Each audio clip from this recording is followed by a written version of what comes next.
uşaq olanda belə değildi. Hamını, her şeyi sevebilirdi. Ağzımızdan çıxan güllə səsinə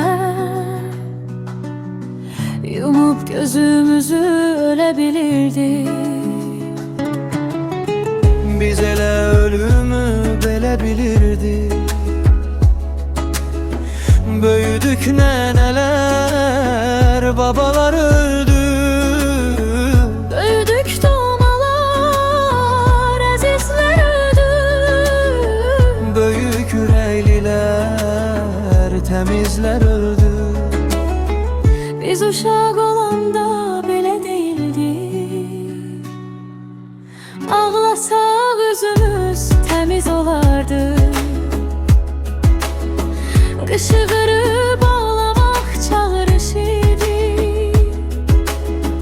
Böyüdük ağlamaq yalvarış oldu.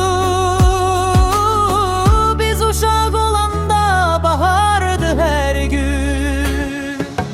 Nə tez soyuq düşdü, nə tez qış oldu. Biz uşaq olanda Allah bamadı. Onu da bir quru ada çevirdi.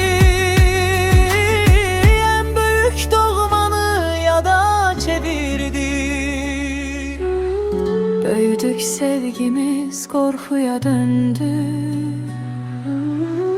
Biz axı Allah'ı baba sevirdik.